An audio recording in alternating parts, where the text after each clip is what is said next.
وہ کھل کے جی جان سے مسکرایا۔ اعظم شاہ بھی سمجھ کر مسکرائے، وہ جان گئے تھے وہ نور کی بات کر رہا ہے۔ بس ہمدردیاں بٹورنے شروع ہو گئے۔ امان نے آتے ہی بآواز بلند اذلان پر طنز کیا، جس پر وہ مسکرایا۔ وہ مسکراہٹ اور گہری ہو گئی جب امان کے چوڑے وجود کے پیچھے چھپی اسے اپنی زندگی نظر آئی، جس نے پل بھر کو سائڈ پر ہوتے اپنی سوجی آنکھوں سے اسے دیکھا۔ دونوں کی نظریں ملی۔ نور پھر امان کے پیچھے چھپ گئی۔ ان آنکھوں نے اذلان کو بہت کچھ بتا دیا۔ اس کا خدشہ صحیح تھا، نہ جانے کب سے وہ روتی رہی ہے۔ قریب آتے ہی امان اذلان کے ساتھ بیٹھ گیا اور ہلکا سا اس کے کاندھا تھپکا، جس پر اذلان کا راہ اٹھا اور اسے گھوری سے نوازا۔ جبکہ نور اعظم شاہ کے ساتھ بیٹھ گئی۔ اعظم شاہ نے اسے بازو کے گھیرے میں لیا۔ آج ہمارا گلاب مرجھایا ہوا کیوں ہے؟ اعظم شاہ نے اس کے مرجھائے چہرے کو دیکھتے ہوئے کہا۔ نہیں ابو، بس ایسے ہی۔ وہ ہونٹ کا کنارہ لبوں سے کاٹنے لگی۔ امان اذلان کی کسی بات کا جواب دیتے وہ ایک بغور اسے دیکھ رہا تھا۔ اذلان بالکل ٹھیک ہے بیٹا، ایسے رو کر خود کو ہلکان نہیں کرتے۔ اعظم شاہ نے اسے پیار سے سمجھایا۔ جی ابو۔ وہ اپنا سر شرمندگی سے جھکائے ہوئے تھی۔ اسے اذلان کے سامنے بہت عجیب لگ رہا تھا۔ نور، اب تم لوگ کراچی نہیں لاہور جاؤ گے، فیضان کے گھر۔ کراچی میں جو سامان رہ گیا ملازموں سے منگوا لینا، ویسے اذلان نے وہاں سب سیٹ کیا ہے، ضرورت زندگی کی ہر چیز موجود ہے وہاں۔ اعظم شاہ کچھ توقف کے بعد بولے۔ امان اور اذلان بھی انہیں غور سے سن رہے تھے۔ نور ان کی بات سنتے ہی ناسمجھی سے انہیں دیکھنے لگی۔ بیٹا یہ ضروری ہے تم سب کی سیفٹی کے لیے، وہاں عائشہ ہوں گی تمہارے ساتھ اور فیضان بھی۔ انسان پر کب جب مشکلات پڑ جائے کسی کو کیا خبر، تم وہاں رہو گی تو ہمیں بھی یہاں تسلی رہے گی۔ جی ابو، انہوں نے تائید چاہی، جس پر نور نے حامی بھری۔ اذلان، اب گارڈز رکھ لو، تمہاری بے وقوفی کی وجہ سے ہوا یہ سب۔ کس نے کہا تھا خطرہ ٹل گیا ہے جو تم نے گارڈز کو فارغ کر دیا؟ خیر تب تک میں ہنی کو ڈاکیومنٹس بنواتا ہوں، اس کا ایڈمیشن کسی اچھے اسکول میں کروانا جہاں سیفٹی کا خطرہ نہ ہو۔ اذلان، زندگی ہمیں ایک ہی موقع دیتی ہے، ایک بے وقوفی ساری زندگی رونے پہ مجبور کر دیتی ہے اور پیچھے صرف پچھتاوا رہ جاتا ہے، سمجھے؟ جی ابو۔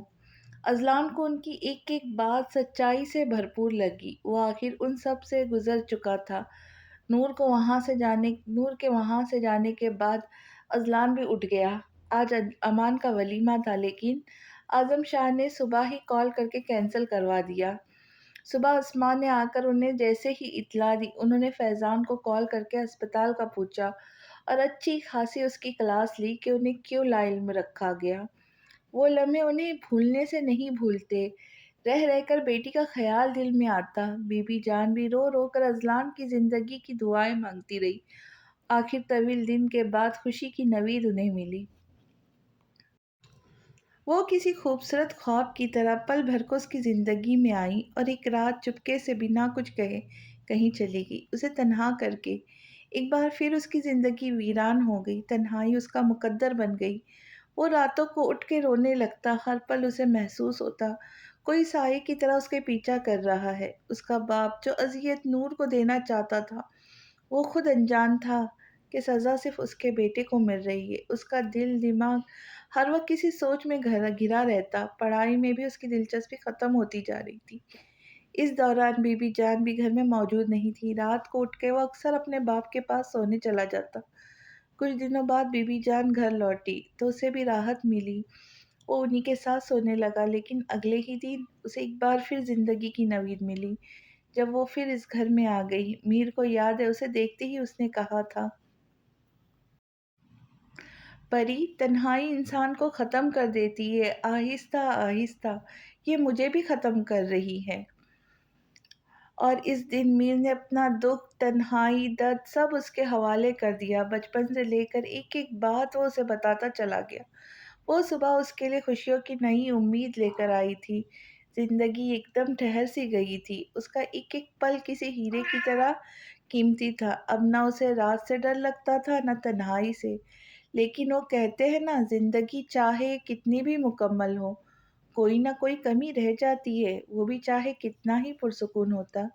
لیکن اکثر کئی بار وہ راتوں میں اٹھ جاتا، لیکن اپنے پاس سوئے وجود کو دیکھ کر نیند جلد ہی اس پر مہربان ہو جاتی۔ نور کے آنے سے کافی تبدیلیاں آئی، جیسے اس کی پروگریس رپورٹ بہتر ہوتی جا رہی تھی۔ وہ اسپورٹس میں پارٹیسپیٹ کرتا، ہر ایکٹیویٹی میں بڑھ چڑھ کر حصہ لیتا۔ ہر شام خود وہ اسے پاس بٹھا کے پڑھاتی، اس کا دل رکھنے کے لیے اس کے ساتھ الٹی سیدھی گیمز کھیلتی۔ اسے وہ اچھی لگنے لگی تھی، اس کا بس چلتا، ہمیشہ اسے اپنے پاس رکھتا۔ لیکن اس کا اداس چہرہ بہت کچھ کہتا، جو وہ سمجھنے سے قاصر تھا۔ پھر ایک رات جب وہ اسے بلانے گیا تو اس کے قدم کمرے کے باہر ہی رک گئے۔ اسے یقین نہیں آیا، یہ اس کے باپ کی آواز تھی۔ قاتل ہو تم لوگ، جانور سے بدتر، ایک معصوم بے گناہ کو سزا دی جس کا کوئی قصور نہ تھا، اور میرے سامنے زبان چلا کے پوچھ رہی ہو تمہارا قصور کیا ہے؟ کہتے ساتھ ہی تھپڑ کی آواز کمرے میں گونجی۔ اسے اپنے باپ کی کسی بات پہ یقین نہ آیا۔ وہ اس کے بھائی کی قاتل نہیں ہو سکتی۔ اس کا باپ بہت کچھ کہہ رہا تھا، امان کو بھی قاتل کہہ رہا تھا، اس کا دل گواہ تھا، وہ سب بے گناہ ہے۔ 4 دنوں میں ایک اور اب نارمل ہوتے بچے کو انہوں نے زندگی کی راہ دکھائی، اسے پاگل ہونے سے روکا، اسے بے پناہ محبتوں سے نوازا۔ وہ بھلا کیسے قاتل ہو سکتے ہیں؟ اسی رات اسے پتہ چلا اس کے باپ نے بدلہ لینے کے لیے ایک معصوم لڑکی کی زندگی تباہ کر دی، اسی خون بہا میں یہاں لایا گیا ہے۔ اس میں مزید سننے کی ہمت نہیں تھی۔ وہ مرے مرے قدموں سے نیچے بی بی جان کے پاس چلا آیا۔ صبح اس کی روئی سرخ آنکھیں بہت کچھ کہہ رہی تھی۔ پہلی بار اسے شرمندگی نے آن گھیرا۔ وہ اسے نظر نہیں ملا پا رہا تھا۔ اس کے باپ کی وجہ سے اس کی یہ حالت ہوئی۔ ان سب کے باوجود اس کا رویہ ویسا ہی تھا، محبت بھرا لہجہ، نرم مسکراہٹ ہونٹوں پر سجائے اس کی ہر فرمائش پوری کرنا۔ ان سب کے باوجود وہ دونوں ایک دوسرے کے لیے کافی تھے۔ میر نے بھی اسی کا راستہ اختیار کیا، کبھی اس علم نہ ہونے دیا کہ وہ جانتا ہے۔ وہ بھی اس طرح چپکے سے اپنا درد خود میں ہی دفن کیے بیٹھا رہا۔ وہ خود اس کا آف موڈ دیکھ کر اسے دوستوں کو بلانے کا کہتی اور وہ خوشی خوشی اپنے دوستوں کو دعوت دیتا، گھر بلاتا۔ زندگی سے اسے محبت ہونے لگی تھی۔ اس دوران جڑواں بھائیوں کی خبر نے اسے ہوا میں منتقل کر دیا۔ وہ جانتا تھا اس کا بہن یا بھائی آنے والا ہے۔ اس نے بہن کے لیے بہت دعائیں کی تھی، لیکن بھائی کی نوید سن کر بھی وہ بہت خوش تھا۔ کم سے کم وہ اب اکیلا نہیں۔ اس نے اپنی ماں سے فرمائش کر کے اپنے ایک بھائی کا نام عمر رکھوایا۔ وہ تو جیسے پہلے سے ہی راضی تھی، خوشی خوشی مان گئی۔ وہ ان کے ساتھ کھیلتا، گھومتا، خود جا کر باپ کے ساتھ ان کے لیے کھلونے لاتا۔ اس دوران شاہزر اور عنایا کے آنے سے اس کی خوشی دگنی ہو جاتی۔ زندگی کے پرسکون ماحول میں صرف اس کے باپ کی کمی تھی، جو ان سے بہت دور تھا۔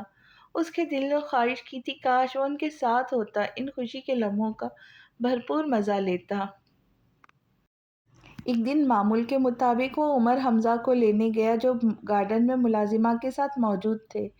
اپنے اپنے واکر میں بیٹھے وہ پورے لان کا چکر لگا رہے تھے۔ تبھی اسے گیٹ سے کوئی اندر آتا دکھائی دیا۔ وہ نظر انداز کرتا اپنے بھائیوں کو لے کر اندر آ گیا۔ اپنی ماں سے بات کرتے اسے جانی پہچانی آواز اپنے پیچھے سے آتی محسوس ہوئی، اور آنے والے کو دیکھتے ہی اس نے اپنی ماں کے سفید چہرے کو دیکھا، جو اپنے بھائی کو بھاگنے کا کہہ رہی تھی، لیکن وہ تو آج ان کے لیے خوشیوں کی نوید لایا تھا۔ اس دن امان نے جو سچائی بتائی، وہ اس کے باپ سے اس کا سب کچھ چھین گئی۔ چھین تو سب کچھ پہلے چکا تھا، بلکہ گوا دیا، لیکن احساس انہیں اس وقت ہوا، پہلی دفعہ اس دن اس نے اپنے باپ کی چال میں لڑکھڑاہٹ محسوس کی، پہلی دفعہ اپنی ماں کے چہرے پر نفرت کے تاثرات دیکھے، جو آج بلا جھجک اس نے واضح کیے۔ اس دن کے بعد اس کا باپ گھر نہیں آیا۔ وہ کافی دن ان کا انتظار کرتا رہا، لیکن وہ نہیں آئے۔ پھر تنگ آ کر اس نے بی بی جان سے بات کی، جنہوں نے اسے تایا ابو کا نمبر دیا۔ کافی دیر کال کے دوران اس کا باپ اسے نصیحت کرتا رہا کہ اپنے بھائیوں اور ماں کا خیال رکھے۔ کوئی اور وقت ہوتا تو اسے خوشی بھی ہوتی، لیکن اس کا باپ آزمائش پر پورا نہیں اتر سکا۔ سچ جاننے کے بعد اس کے باپ کو اس کی ماں سے ہمدردی ہو رہی ہے۔ پھر اس نے ہر وقت اپنے باپ کو اس کے آگے پیچھے گھومتا پایا۔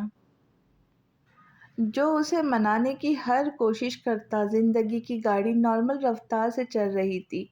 اسے صرف ایک بار زندگی میں اس عورت کا عکس اپنی ماں میں دکھا جب اس نے حیا کو خود سے دور کر دیا۔ اس بے اختیار وہ عورت یاد آئی جو عمر اور اس کی پرورش کرنے سے بچنے کے لیے انہیں مارتی۔ اسے اپنی بہن جان سے بھی عزیز تھی۔ وہ خود اس کا خیال رکھتا، اس کا فیڈر بناتا، کپڑے چینج کرتا، اس کے ساتھ کھیلتا۔ پھر دیکھتے دیکھتے اس کی ماں خود ہی پشیمان ہو گئی۔ اب ہر وقت وہ حیا کو ساتھ لگائے گھومتی۔ میر نے آنکھیں کھولی اور اپنے ساتھ سوئے وجود کو دیکھ کر مسکرایا اور خود سے قریب کر کے اسے خود میں بھینچ لیا۔ اذلان بیڈ پر لیٹنے کے انداز میں بیٹھا تھا۔ عائشہ اور فیضان اس سے مل کر جا چکے تھے۔ بی بی جان بھی کچھ دیر بیٹھ کر مغرب کی نماز پڑھنے کی غرض سے اٹھ گئی۔ اب وہ اکیلے روم میں امان کے ساتھ بیٹھا تھا جو خواہ مخواہ ولیمہ کینسل ہونے کا الزام اس پر لگا رہا تھا۔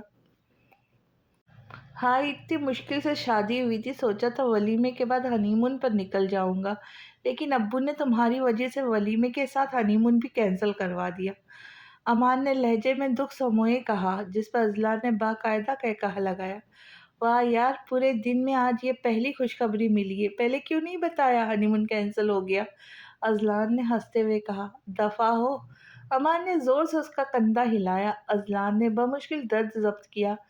السلام علیکم اذلان بھائی، اب کیسی طبیعت ہے آپ کی؟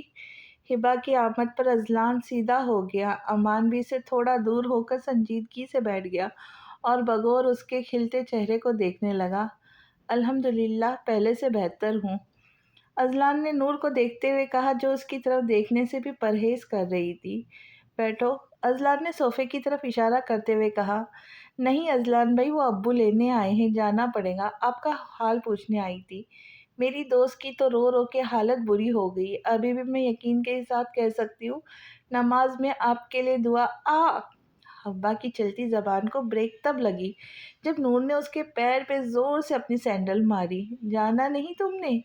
انکل ویٹ کر رہے ہوں گے، نور نے تپ کر کہا۔ امان اور اذلان دونوں نے اس کی حرکت نوٹ کی۔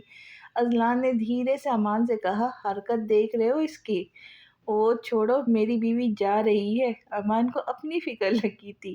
اچھا ہے، سکون سے رہنا۔ اذلان کے کہنے پر امان نے اسے خونخوار نظروں سے دیکھا، پھر ہبا سے کہا، کیوں جا رہی ہو؟ مجھ سے اجازت نہیں لوں گی؟ امی سے پوچھ کر جا رہی ہوں۔ ہبا کا رعب جماتا لہجہ نور کو چونکا گیا۔ مشکل اس نے اپنی ہنسی روکی۔ اچھا، ابھی بتاتا ہوں، امان نے دھیرے سے کہا، جسے صرف اذلان نے سنا اور ہبا کو لے کر نکل گیا۔ نور نے مسکراتے ہوئے دونوں کو جاتے دیکھا۔ نور، میرے پاس آؤ، کمرے میں اذلان کی آواز گونجی، جسے سنتے ہی نور کو احساس ہوا وہ دونوں کمرے میں تنہا ہے۔ صبح سے وہ اس سے چھپتی پھر رہی تھی۔ اس کی اپنی زبان اس کا ساتھ نہیں دے رہی تھی، نہ جانے وہ کیا پوچھتا۔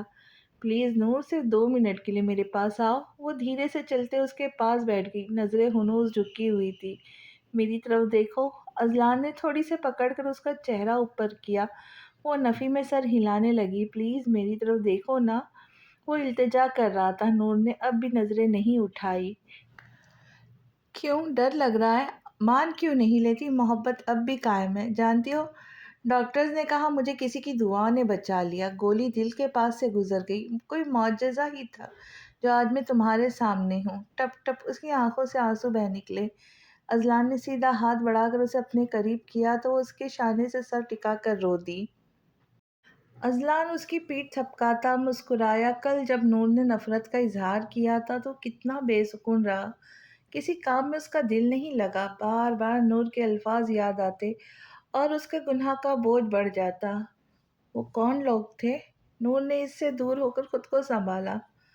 مہا کا بھائی تھا جس نے خون کیا، وہ جیل میں ہے۔ یہ اس کا دوسرا بھائی ہے جو ہنی کی جان لینے آیا تھا غیرت کے نام پر۔ وہ نہیں چاہتا اس کی بہن کا وجود بھی اس دنیا میں رہے، اذلان نے نفرت سے کہا اور شرٹ کے بٹن کھولنے لگا۔ آپ سے ایک بات پوچھوں؟ نور نے اس کی حرکت دیکھتے ہوئے کہا۔ پوچھو، اس نے شرٹ کا آخری بٹن کھولتے ہوئے کہا۔ امان بھائی نے بتایا تھا مجھے عمر کا خون آذر نے کیا ہے، تو آپ نے کبھی پوچھا اس نے ایسا کیوں کیا؟ آذر کے نام پر اذلان کی آنکھوں میں سرخی دیکھ کر نور نے تھوک نگلا۔ اس کی ٹانگیں کانپ جاتی اذلان کو غصے میں دیکھ کر، خاص کر یہ نظریں جب اس کے لبوں پر کوئی اور نام ہوتا۔ دوبارہ یہ نام اپنی زبان سے مت لینا، تمہارے ہونٹوں پہ صرف میرا نام ہونا چاہیے کیونکہ میں تمہارا محرم ہوں۔ اذلان نے اس کا چہرہ شہادت کی انگلی سے اونچا کرتے کہا۔ نور نے نظریں جھکائے رکھی، خیر ماہا سے بدلہ لینے کے لیے عمر کو مارا۔ ماہا نے اسے ٹھکرا دیا تھا۔ وہ اس کی تھوڑی سے ہاتھ ہٹا کر اب اپنی شرٹ اتارنے کی کوشش کر رہا تھا۔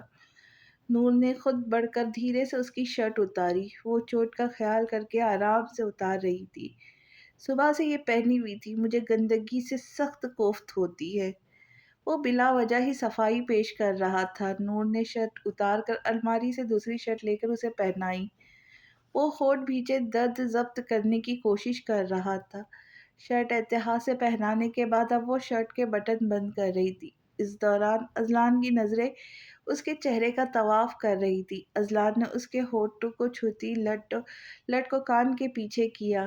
کیوں تم دن رات میرے حواسوں پہ چھائی رہتی ہو؟ جس دن تمہیں نہ دیکھوں مجھے دنیا کیوں ویران لگتی ہے؟ وہ محبت سے چور لہجے میں کہتا نور کو اپنے قریب کر چکا تھا۔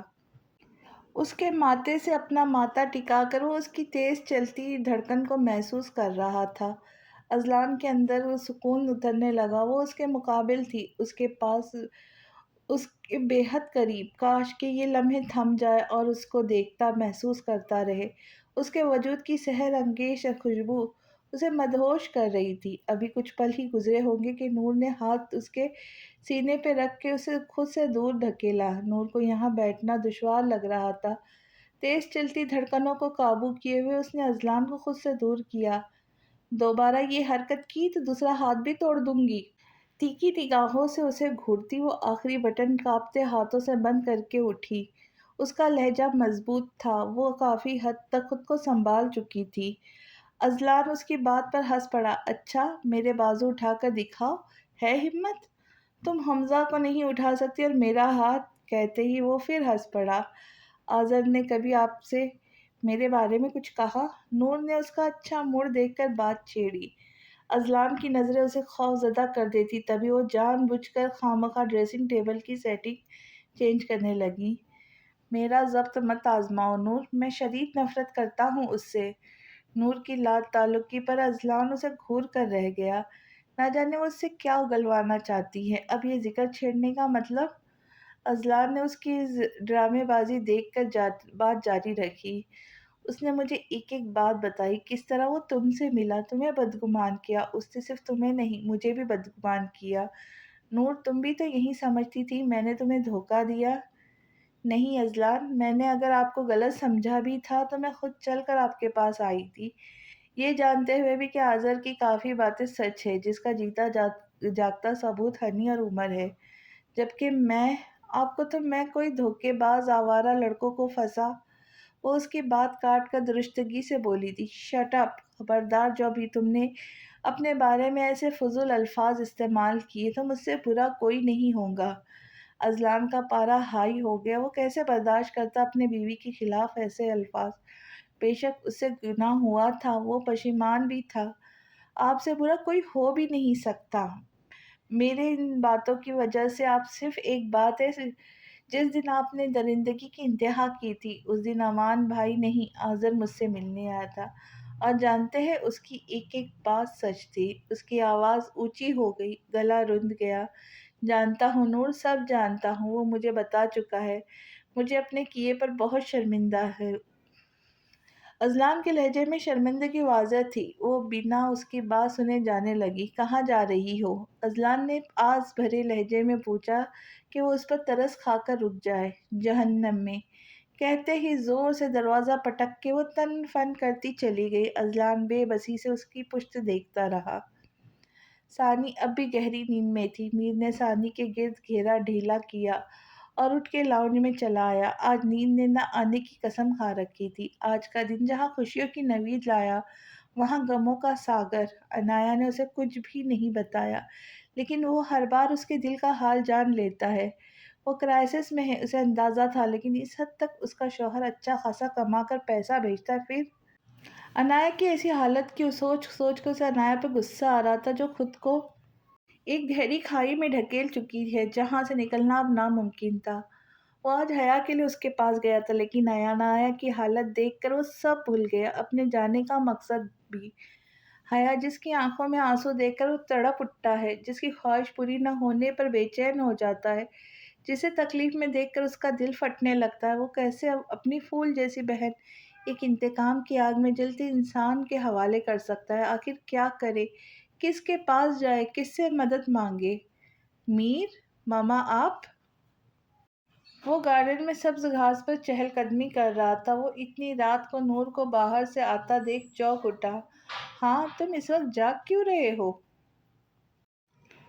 نور شال اتار کر اسے طے کرنے لگی۔ مما، نیند نہیں آ رہی تھی تو سوچا یہاں گارڈن میں چکر لگاؤ، پر آپ اس وقت کہاں گئی تھی؟ وہ بھی اکیلے؟ وہ اسے اکیلا آتا دیکھ حقیقتاً پریشان ہو گیا۔ نہیں، اکیلی کہاں، اذلان کے ساتھ گئی تھی، ان کا دل گھبرا رہا تھا تو باہر چکر لگانے گئے تھے۔ اذلان کی طبیعت کا سن کر اسے آج کا دن یاد آیا، سب کچھ اسے اپنے ہاتھوں سے نکلتا محسوس ہو رہا تھا۔